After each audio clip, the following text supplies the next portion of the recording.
You talk about these high performing industries, you talk about tech, I'm sure probably healthcare is up there, It's up right? there. It is. It's all of these STEM related fields which our community just don't dive into. But I want to hear about your journey, right? So kid from Detroit, you got interested in computers and tech. What was your journey to where you are today? Yeah, so I go back to when I was like 10, 11 years old, and honestly, it's so funny. It started off really with me wanting to get a smartphone. And at the time, I mean, it was, Steve Jobs had just came out and changed the world. I mean, today it's easy to say, wow, that was so monumental. I watched it and I saw it online. I was streaming on our family computer when you used to just have one computer that everybody shared. And I just was amazed, and I thought, this is crazy. I mean, I want one of these bad. Today, 5, 6-year-olds have phones, which blows my mind. But at the time, I was like, Mom, Dad, what's up? Being in Detroit, ain't no kid. I mean, not even adults have for real smartphones. So it was just not. It was a no-go. But because of that, I was forced to. Okay, well, if I can't have it, I want to know everything I can know about it. That became. Actually, I'm really interested in this. How can I learn about the computers? How can I learn about every computer, not just Apple computers? Then, okay, wait, the interfaces that you leverage these devices through is applications. I want to know everything I can about applications. That, of course, became this journey of now I want to know everything about coding. And so, just this at the same time, my interest increasing this, my knowledge did too. So I just kept. Today I'm deeply enamored by technology, and the industry is changing so much, especially with AI. That for me, I'm like an enthusiast of this stuff. So I love learning about it. I went to school for it and everything. Like computer science is fascinating. And since a kid, it started off with just this interest of like, oh, I want to have this thing.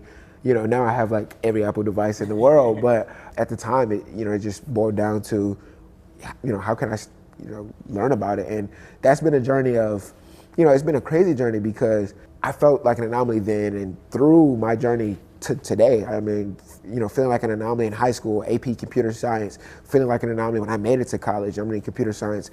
I'm one of not a lot of people that look like me. Actually, in high school, there was maybe 5, black individuals throughout the entire program across 4 years. Because I started freshman year through senior year in the AP, pre-AP, and then the last 3 years, AP computer. So it was just crazy. My best friend, Zechariah, that's my dog, and he was the only one that I was locked in with in that whole program. Yeah. And that just showed me something got to give.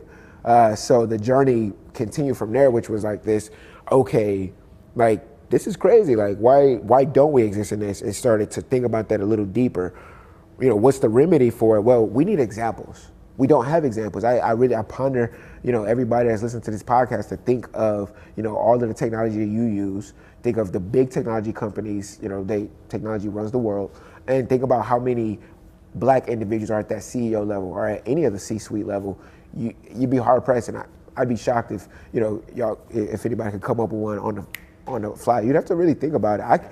Because I have had a lot of people ponder that question for the last few years, I could name a few, on the spot, but at the same time, that is, when you start to ponder it, it's crazy. So I knew that I needed to take my hand, and COVID presented the opportunity where it was like, this is a time I'm stepping away from college and I'm focused on this problem, because this is the biggest problem in my life that's always stood out. And it was like, I don't know who's going to tackle it, so I'm going to take my hand at it.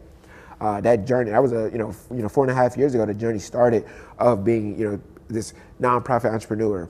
A year later, of course, starting a software company. Those two journeys intersect in a lot of ways, but also veer and have presented a lot of different opportunities in this life. But I can gladly say that taking that risk, deciding to go start a nonprofit about, what does it look like to showcase to these students that they can exist in this, and that we can offer real skill sets and pathways for opportunity in this life, in these careers, in this sector.